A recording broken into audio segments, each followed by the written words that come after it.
నమస్కారం, AG voice news కి స్వాగతం. హెడ్లైన్ చూద్దాం.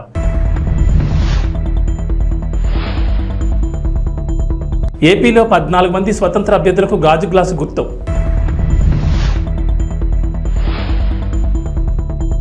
ఏపీలో టీడీపీ రెబల్స్ ను సస్పెండ్ చేసిన అధిష్టానం.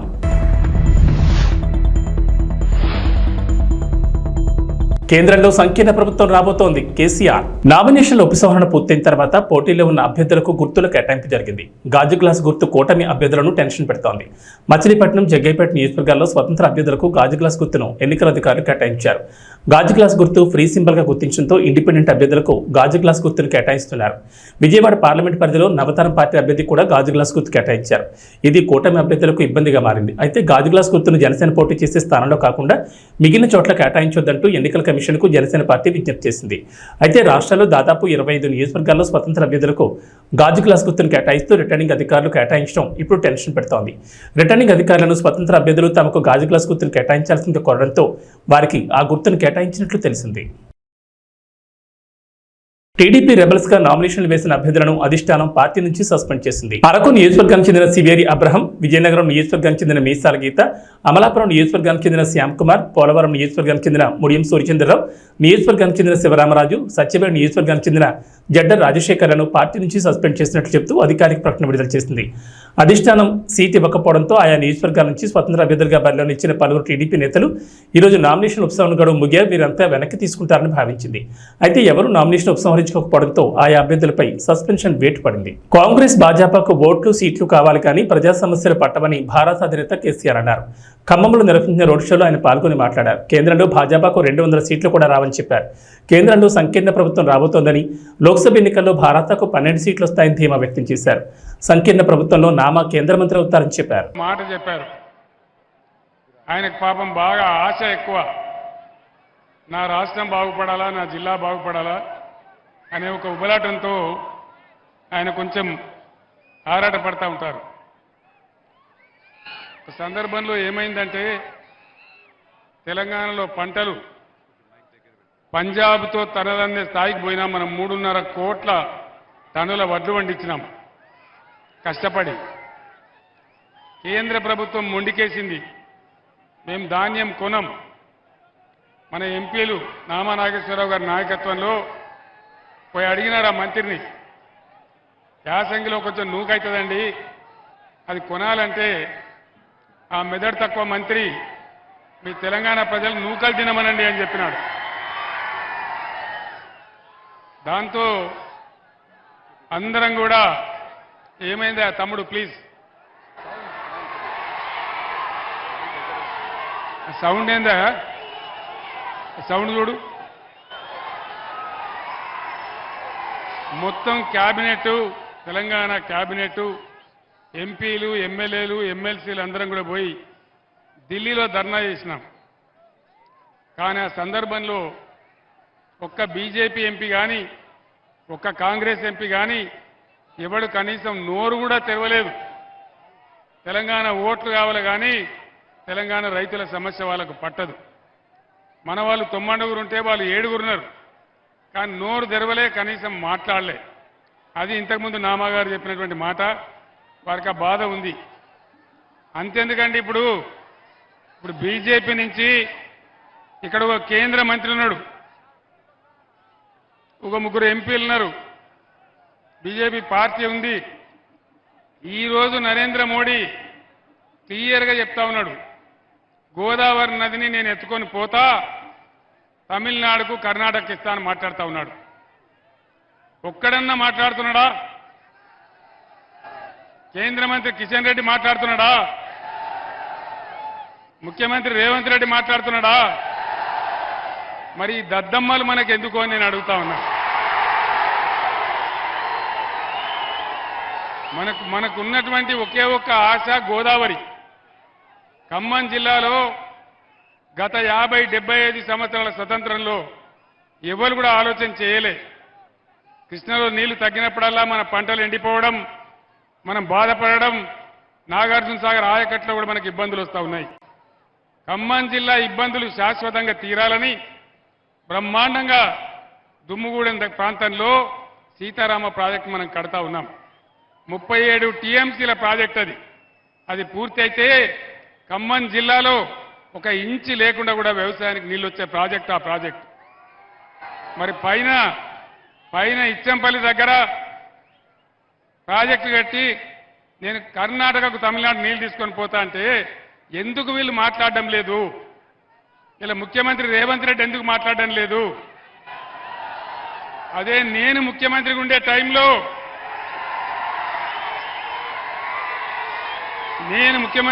టైంలో నరేంద్ర మోడీ గారు ఇదే ప్రతిపాదన తెచ్చిండు.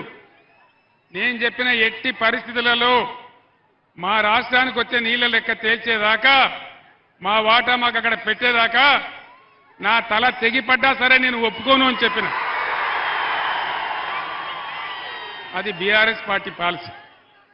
మరి వీళ్ళకి ఓట్లు కావాలా, సీట్లు కావాలా, కేంద్ర మంత్రులు కావాలా, కానీ మన సమస్యలు, మన ప్రధానమైనటువంటి సమస్యలు, మన నీళ్లు, మన పంటలు, మన రైతులు వీళ్ళకి పట్టదు. నేను ఒక్కటే మాట మీకు మనవి చేస్తా ఉన్నా. కేంద్రంలో బీజేపీ 400 సీట్లు, 370 సీట్లు గోవిందా, ఏం వస్తలేవు.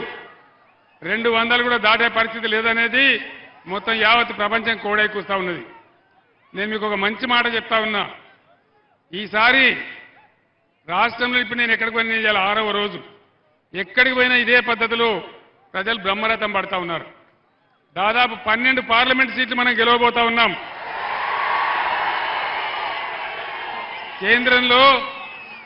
కేంద్రంలో సంకీర్ణ ప్రభుత్వం రాబోతా ఉంది. అప్పుడు ఏం జరుగుతుంది? మీరు నామాగారిని ఎంపీకి గెలిపిస్తే ఆ సంకీర్ణ ప్రభుత్వంలో నామాగారు కేంద్ర మంత్రి అవుతాడని మనం చేస్తా ఉన్నాం. తెలంగాణ 10వ తరగతి వార్షిక పరీక్షా ఫలితాలు ఇవాళ విడుదలయ్యాయి. ఉదయం 11 గంటలకు బషీర్బాగ్లోని SCERT కార్యాలయంలో విద్యాశాఖ ముఖ్య కార్యదర్శి బుర్రా వెంకటేశం ఫలితాలను విడుదల చేశారు. తెలంగాణలో 10వ తరగతి పరీక్షలు మార్చి 18 నుంచి ఏప్రిల్ 2 వరకు నిర్వహించగా మొత్తం 5,08,385 మంది విద్యార్థులు హాజరయ్యారు. వీరిలో బాలురు 2,07,952 మంది కాగా బాలికలు 2,50,433 మంది ఉన్నారు. రాష్ట్ర వ్యాప్తంగా 2,676 పరీక్షా కేంద్రాలను ఏర్పాటు చేశారు. మరోవైపు పరీక్షలు జరుగుతుండగానే ఏప్రిల్ 3 నుంచి ఏప్రిల్ 13 వరకు 19 కేంద్రాల్లో పరీక్షా పేపర్ల మూల్యాంకనం జరిగింది. లోక్సభ ఎన్నికల కోడ్ వచ్చినప్పటి నుంచి తెలంగాణలో ఇప్పటి వరకు 202 కోట్ల విలువైన సొత్తును స్వాధీనం చేసుకున్నారు. 76.65 కోట్ల నగదును, 43.57 కోట్ల మద్యం, 29.62 కోట్ల విలువైన 118 కిలోల బంగారం, వెండి ఆభరణాలను స్వాధీనం చేసుకున్నట్లు అధికారులు ప్రకటించారు. అలాగే 26.54 కోట్ల విలువైన 13.86 లక్షల వస్తువులను స్వాధీనం చేసుకున్నారు. కేంద్ర హోంశాఖ మంత్రి అమిత్ షా వీడియో మార్ఫింగ్ కేసులో పలువురు తెలంగాణ కాంగ్రెస్ నేతలు సోషల్ మీడియా విభాగానికి ఢిల్లీ పోలీసులు నోటీసులు జారీ చేశారు. హైదరాబాద్లోని గాంధీ భవన్కు వచ్చి కాంగ్రెస్ పార్టీ అధికార ప్రతినిధి Aslam Tasmeen, party social media incharge Manne Satish, ఆ పార్టీకి చెందిన నవీన్ శివకుమార్లకు నోటీసులు ఇచ్చారు. అమిత్ షా మార్ఫింగ్ వీడియోను ఎక్స్లో పోస్ట్ చేశారని ఢిల్లీ పోలీసులు ఆరోపిస్తున్నారు. ఈ నోటీసులపై వివరణిస్తామని రాష్ట్ర కాంగ్రెస్ నేతలు తెలిపారు. భాగంగా ఐపీసీ సెక్షన్లు 153, 153A, 465, 469, 171G, ఐటీ చట్టం సెక్షన్ 66 కింద కేసు నమోదు చేశారు. హోంమంత్రి అమిత్ షాకు చెందిన వీడియోలు మార్ఫింగ్ చేసి ట్విట్టర్, ఫేస్బుక్లో షేర్ చేసి ప్రజల్లో అశాంతిని రేకెత్తించేట్లు ప్రయత్నిస్తున్నారని ఎఫ్ఐఆర్లో పేర్కొన్నారు. ఢిల్లీ పోలీసులమని చెప్పి నీరజ్ చౌదరి ఇన్స్పెక్టర్ గారు వచ్చేసి మనకి మన్నె సతీష్, శివకుమార్, అస్మా తస్లీమా అనే ముగ్గురికి 91 CRPC కింద కొంత సమాచారాన్ని అందజేయవలసిందిగా ఒక కేసుకు సంబంధించినటువంటి నోటీస్ ఉన్నది తీసుకోవాలని చెప్తే కాంగ్రెస్ పార్టీ లీగల్ అడ్వైజర్గా, లీగల్ కౌన్సిల్గా, స్పోక్స్ పర్సన్గా నేను వాళ్ళ తరఫున నోటీసుని తీసుకోవడం జరిగింది. ఈ నోటీస్కి సరైనటువంటి సమాధానాన్ని మేము ఇవ్వటానికి 15 రోజుల గడువు కోరటం జరిగింది. ఈ 15 రోజుల గడువు కూడా వాళ్ళు కంప్లైంట్ కాపీని ఫర్నిష్ చేయడానికి subject to furnishing of complaint copy అని క్లియర్గా చెప్పడం జరిగింది. కంప్లైంట్ కాపీలో మనకి పూర్తి సమాచారం తెలుస్తుంది తప్పితే కేవలం వాళ్ళు ఇచ్చినటువంటి ఎఫ్ఐఆర్ నోటీస్తోనూ మాకు తెలియదు కాబట్టి అది చూసిన తర్వాత పూర్తిగా రెస్పాండ్ అవుతాం. ఏదేమైనప్పటికీ కూడా కాంగ్రెస్ పార్టీ ఎప్పుడు తప్పు చేయదు. కాంగ్రెస్ పార్టీ కెన్యాలో డ్యాం తెగిన ఘటనలో 42 మంది మృతి చెందారు. పలువురు బురదలో కూరుకుపోయారు. వారి కోసం అధికారులు గాలిస్తున్నారు. కాగా కెన్యాలో కొన్ని రోజులుగా అతి భారీ వర్షాలు కురుస్తున్నాయి. ఈ క్రమంలో ఓ డ్యాం తెగిపోయి అక్కడ జనాన్ని అతలాకుతలం చేసింది. నకూరు కౌంటీలోని మాయి మహియు పట్టణ సమీపంలోని డ్యాంలో నీటి ఒత్తడికి కట్ట తెగిపోయింది. ఆ నీరంతా సమీపంలోని ఓళ్లను ముంచెత్తింది. దీంతో పెద్ద సంఖ్యలో ఇళ్లు కొట్టుకుపోగా రోడ్లు తెగిపోయాయి. అంతేకాకుండా 42 మంది మృతదేహాలను అధికారులు గుర్తించారు. గత 5 ఏళ్లలో ఏ ఒక్క ప్రభుత్వ ఉద్యోగికి న్యాయం జరగలేదని టీడీపీ అధినేత చంద్రబాబు అన్నారు. సీఎం జగన్ వారి పాలిట రాక్షసులా మారారని ధ్వజమెత్తారు. టీడీపీ కూటమి అధికారంలోకి వచ్చాక కాంట్రిబ్యూటరీ పెన్షన్ స్కీమ్ పై ప్రత్యేక విధానం తీసుకొస్తామని ప్రకటించారు. ఉద్యోగులకు న్యాయం చేస్తామని, పీఆర్సీ పింఛన్ సకాలంలో ఇచ్చి అండగా ఉంటామని వెల్లడించారు. ప్రజాకాలంలో భాగంగా సోమవారం నంద్యాల జిల్లా డోన్ నందికొట్కూరులో జరిగిన భారీ బహిరంగ సభలో ఆయన ప్రసంగించారు. 5 ఏళ్లుగా సచివాలయానికి వెళ్లిన సీఎం 5 ఏళ్లలో ఒక్క పత్రికా సమావేశం కూడా నిర్వహించిన సీఎం జగన్ తప్ప దేశంలో మరెవరూ లేరన్నారు. సొంత ప్రయోజనాల కోసం కేబినెట్ ను పెట్టుకుని పరిపాలన సాగిస్తున్నాడన్నారు. ఏం తమ్ముళ్ళు హుషారుగా ఉన్నారా?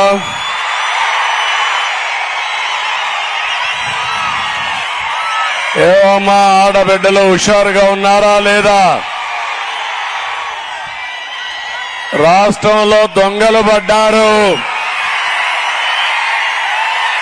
ఆ దొంగల్ని పట్టుకోవాలి మే 13వ తారీఖున. ఏం తమ్ముళ్ళు సిద్ధమా అని మిమ్మల్ని అడుగుతున్నా. ఈరోజు నేను ఇక్కడికి వచ్చింది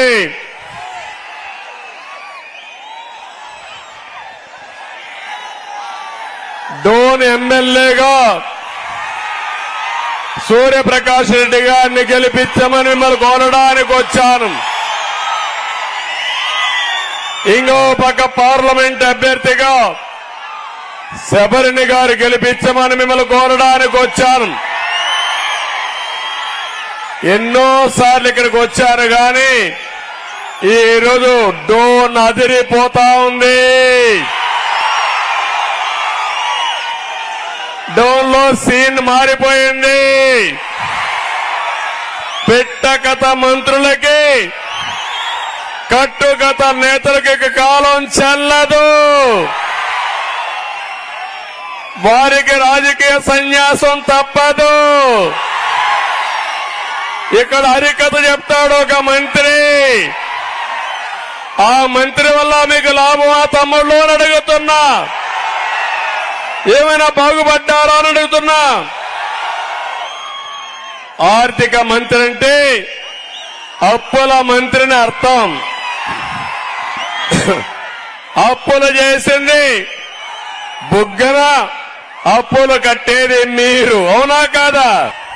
ఈ ఎన్నికలు విధ్వంస పాలనకి, అభివృద్ధికి ఒక సవాల్. ఈ ఎన్నికలు నీతికి, నిజాయితీకి జరిగే పోరాటం. అవునా కాదా అని అడుగుతున్నా. విజన్కి, విద్వేషానికి మధ్య పోరాటం, ధర్మానికి అధర్మానికి పోరాటం, కబ్జాలకు రక్షణకు, రాతియుగం రాక్షసులకి స్వర్ణయుగం చేసే పాలకుల మధ్య జరిగే పోరాటం అని చెప్పి నేను మీకు తెలియజేస్తున్నా.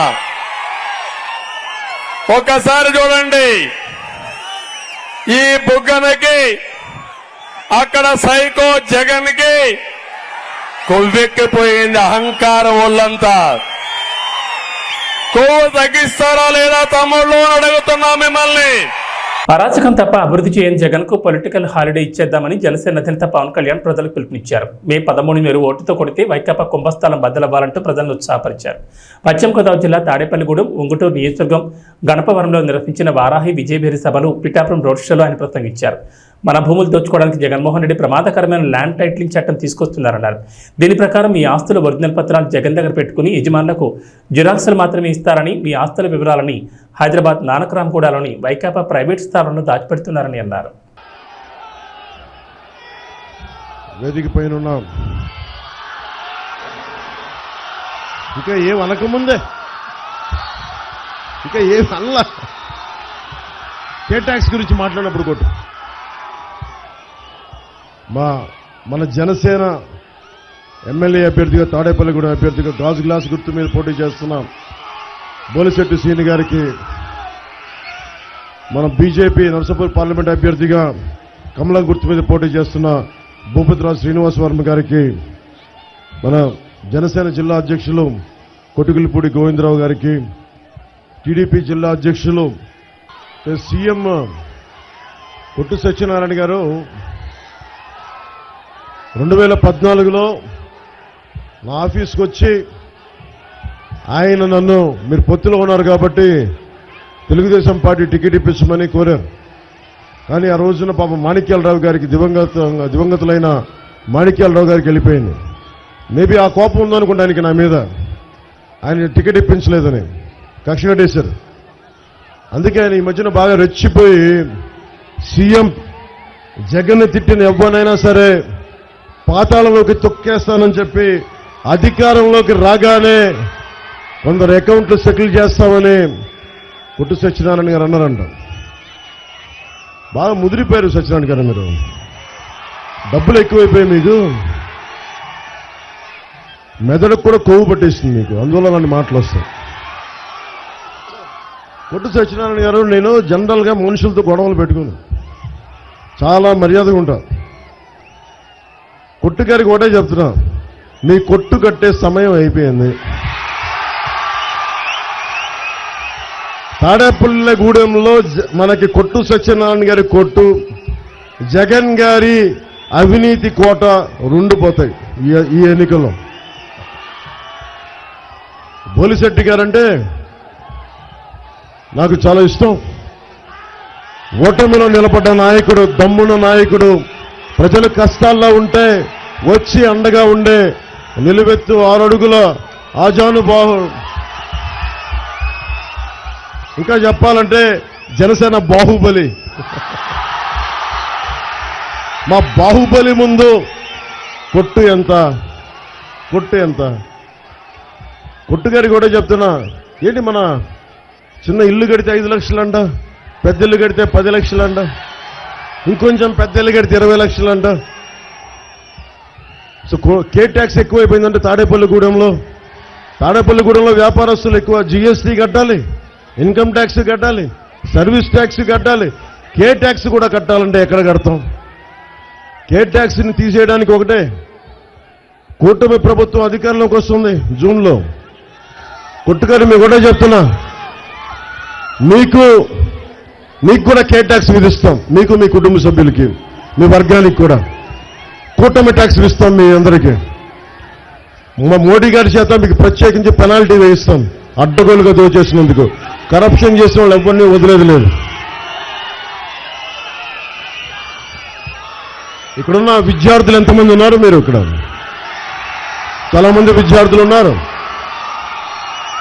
అందులో ఎస్సీ విద్యార్థులు ఎంతమంది ఉన్నారు? ఇక్కడ ఎస్సీ విద్యార్థులకి దాదాపు 27 పథకాలు తీసేశారు. 27 పథకాలు. అంబేద్కర్ విదేశీ విద్యా విధానం తీసేశారు. 27 దళిత పథకాలు తీసేశారు. ఇక్కడున్న విద్యార్థులకి మీకు ఫీజు రీయింబర్స్మెంట్ జరిగిందా? మీకు ఫీజు రీయింబర్స్మెంట్ జరిగిందా? మీకు ఫీజు రీయింబర్స్మెంట్ ఇవ్వరు, కానీ కొట్టు ట్యాక్స్ అయితే విధిస్తారు మనకి. పట్నంలోని రేపల్లె బస్టాండ్ వద్ద నిర్వహించిన సభలో సీఎం జగన్ పొన్నూరు నియోజకవర్గ అభివృద్ధి సమస్యలపై స్పందించకపోవడంపై ప్రజలు నిరాశ చెందారు. కూటమి నాయకులపై అవే మాటలు, అవే విమర్శలతో సరిపెట్టారు. సీఎం ప్రసంగంలో పచ్చలేకపోవడంతో జనాన్ని ఆకట్టుకోలేకపోయారు. రాష్ట్ర రాజకీయాలపై ఆయన ఎక్కువసేపు మాట్లాడారు. సీఎం వేదికకు రాకముందే పార్లమెంట్, అసెంబ్లీ అభ్యర్థులు ప్రసంగించారు. గుంటూరు పార్లమెంట్ వైకాపా అభ్యర్థి కెలారి వెంకట్రోసే మాట్లాడుతూ తమ హయాంలో పేదల కోసం అనేక సంక్షేమ పథకాలు, అభివృద్ధి కార్యక్రమాలు నిర్వహించామని పేర్కొన్నారు. పొన్నూరు నియోజకవర్గంలో ప్రధాన సమస్యలను పరిష్కరించామన్నారు. పొన్నూరు అసెంబ్లీ వైకాపా అభ్యర్థి అంబటి మురళీకృష్ణ మాట్లాడుతూ మాజీ ఎమ్మెల్యే ధూళిపాటి నరేంద్ర కుమార్ నియోజకవర్గ అభివృద్ధికి చేసిందేమీ లేదన్నారు.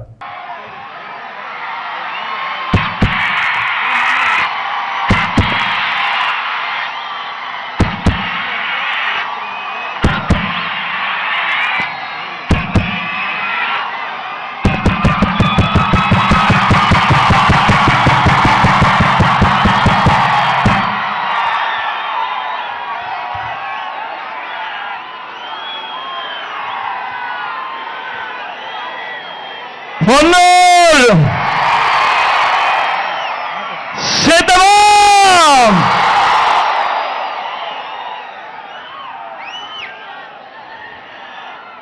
ఇంత మండుటెండలో కూడా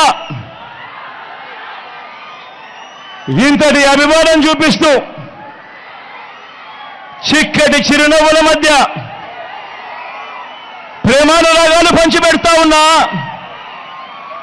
నా ప్రతి అక్కకు, నా ప్రతి చెల్లెమ్మకు,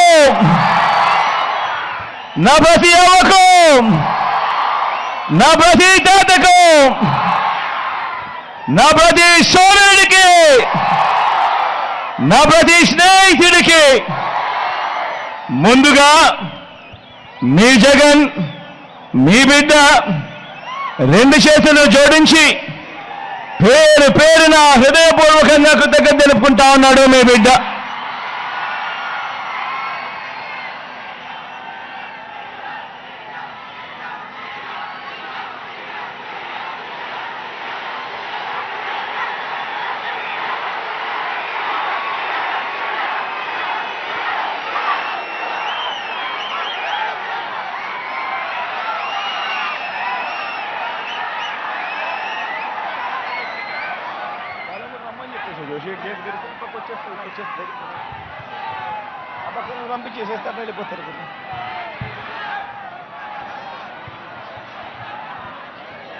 మరో 2 వారాల్లో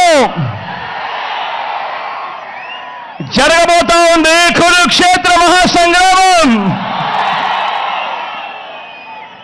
ఈ యుద్ధంలో అటువైపున ఉన్నది కౌరవ సైన్యం, దుష్ట చతుష్టయం. అటు గతంలో వాళ్ళు ప్రభుత్వంలో ఉన్నప్పుడు అందరినీ మోసం చేసిన చరిత్ర ఆ కూటమిది. అటు చంద్రబాబు, ఆయనకు మద్దతుగా 2 జాతీయ పార్టీలు, ఒక వదినమ్మ, ఒక దత్తపుత్రుడు, ఒక ఈనాడు, ఒక ఆంధ్రజ్యోతి, ఒక టీవీ5, వీరందరూ సరిపోరు అన్నట్టుగా వీరి కుట్రలు, వీరి కుతంత్రాలు, వీరి మోసాలు, వీరి అబద్ధాలు, వీళ్ళందరితో కూడా యుద్ధం చేస్తా ఉన్నాం ఈరోజు. ఏ మనిషి కూడా వీళ్ళు ఎప్పుడూ కూడా గతంలో కూడా ఏ పేదవాడికి చేసిన చరిత్ర లేని వీళ్ళందరూ కూడా అటువైపున కూటమిగా ఉండి ఈరోజు మీ బిడ్డపై యుద్ధం చేస్తా ఉన్నారు. ఇటువైపున మీ బిడ్డ ఒక్కడే ఒకడు, ఇటువైపున మీ బిడ్డ ఒక్కడే ఒకడు, ఇంటింటికి మంచి చేసిన మీ బిడ్డ ఒక్కడే ఒకడు. మీ బిడ్డ నమ్ముకున్నది మిమ్మల్ని, పైన దేవుడిని. మీ బిడ్డకు పొత్తు ఎవరితో ఉంటే అది మంచి చేసిన మీ అందరితోనే అని చెప్పి కూడా మీ బిడ్డ గర్వంగా చెప్తా ఉన్నాడు.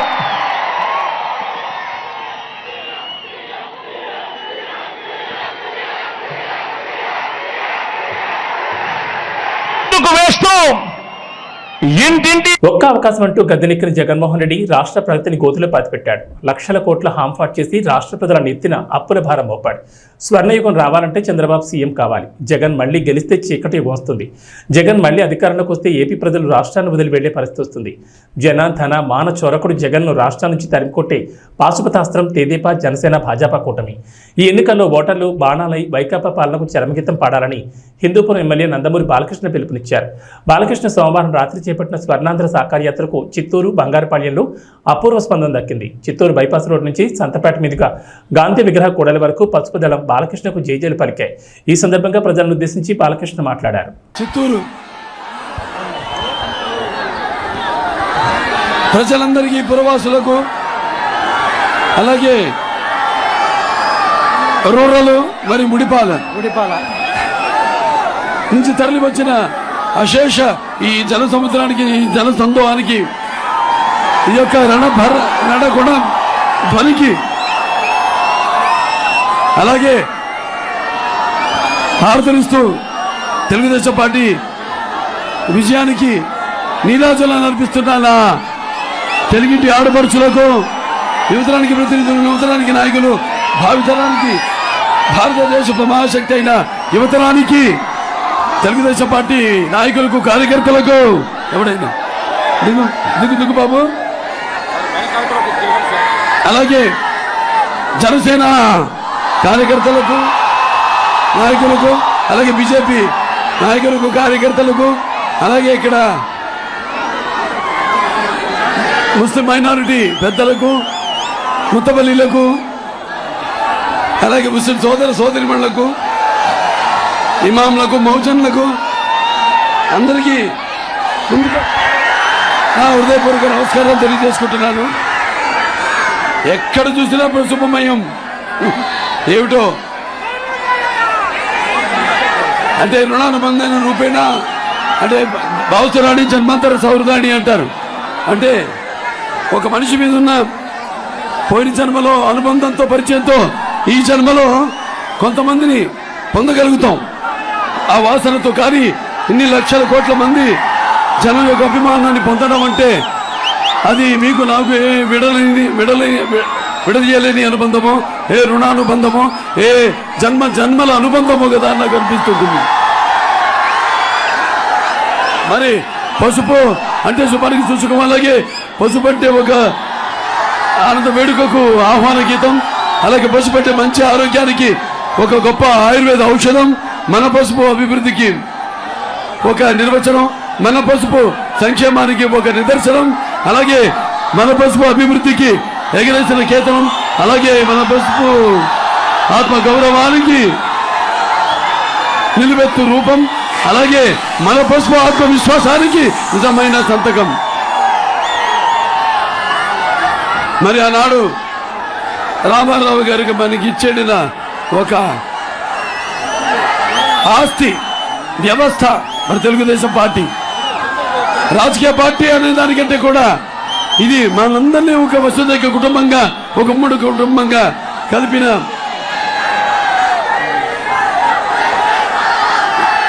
వ్యవస్థ మన తెలుగుదేశం పార్టీ. మరి ఆనాడు రామారావు గారు చలచిత్ర రంగంలో తిరుగులేని, మగటం లేని మహారాజుగా వెలుగుతూనే మరి ఆనాడు ఆయన ఈ యొక్క చలచిత్ర పరిశ్రమ నుంచి నిష్క్రమించి అలాగే ఈ రాజకీయ రంగంలోకి అడుగుపెట్టి మరి అంతవరకు ప్రతి తెలుగు బిడ్డ, తెలుగు మట్టి గడ్డ కూడా నేను తెలుగు వాణ్ణి అని సగర్భంగా చెప్పుకునే దమ్ము, ధైర్యం, తెగువ, సత్తువ, అహంకారానికి బదులు పెట్టి, సానబెట్టి బయటికి తీసుకొచ్చి చెప్పించిన తెలుగు తేజం నందమూరి తారక రామారావు గారు. అలాగే ప్రతి తెలుగు బిడ్డ బొట్టు ఉడక ముందే రాజకీయ అవగాహన, చైతన్యం తీసుకొచ్చిన ఒక తెలుగు మహనీయుడు మన ఎన్టీ రామారావు గారు. ఆయన రాజకీయాల్లోకి వచ్చాక ఆయన ప్రవేశపెట్టిన పథకాలు ఎంతో సాహసోపేతమైనవి, అంతే అలాగే ఎంతో ఉపయోగకరమైనవి, సానుకూలమైనవి కూడా. ఎన్టీ రామారావు గారు రాజకీయాల్లోకి రాకముందు వచ్చిన తర్వాత ఆయన ప్రవేశపెట్టిన పథకాలు ప్రతి ఏ పార్టీ అధికారంలోకి వచ్చినా ఇక్కడే కాదు దేశవ్యాప్తంగా కూడా వాటిల్లో ప్రవేశపెట్టి అమలు చేస్తేనే తప్ప వాళ్ళకి భవిష్యత్తు లేదు. అటువంటి ఎన్టీ రామారావు గారు మరి అదే ఒక పెద్దవాడి బాధ తెలిసిన అన్న ఆయనే. అలాగే ఒక జనం భవిష్యత్తు ఇచ్చిన అన్న ఆయనే. అలాగే తనకు అండగా నిలిచిన మహిళలకు, ఆడపడుచులకు ఆర్థిక బలం ఇచ్చిన అన్న కూడా ఆయనే. ఇండియన్ ప్రీమియర్ లీగ్ 17వ సీజన్లో కోల్కతా నైట్ రైడర్స్ ఢిల్లీ క్యాపిటల్స్పై 7 వికెట్ల తేడాతో విజయం సాధించింది. 154 పరుగుల లక్ష్యాన్ని కోల్కతా కేవలం 16.3 ఓవర్లలోనే ఛేదించింది. ప్రస్తుత ఐపీఎల్ సీజన్లో కోల్కతా నైట్ రైడర్స్ ఆడిన 9 మ్యాచ్ల్లో ఇది 6వ విజయం కావడం విశేషం. కాగా 11 మ్యాచ్ల్లో ఢిల్లీకి ఇది 6వ ఓటమైంది. కోల్కతా సాధించిన ఈ అద్భుత విజయంలో wicket keeper batsmen Phil Salt కీలక పాత్ర పోషించాడు. సాల్ట్ కేవలం 33 బంతులు 7 4లు 5 6లతో 66 పరుగులు చేశాడు. సాల్ట్, సునీల్ నారాయణ్ మధ్య మొదటి వికెట్కు 6.1 ఓవర్లలో 79 పరుగుల భాగస్వామ్యం నమోదైంది. ఇది మ్యాచ్ ఏకపక్షంగా మారింది. అంతకుముందు టాస్ గెలిచి బ్యాటింగ్ ఎంచుకున్న ఢిల్లీ క్యాపిటల్స్ 20 ఓవర్లలో 9 వికెట్ల నష్టానికి 153 పరుగులు చేసింది. ఏవీ బులెటిన్ విశేషాలు. నమస్కారం.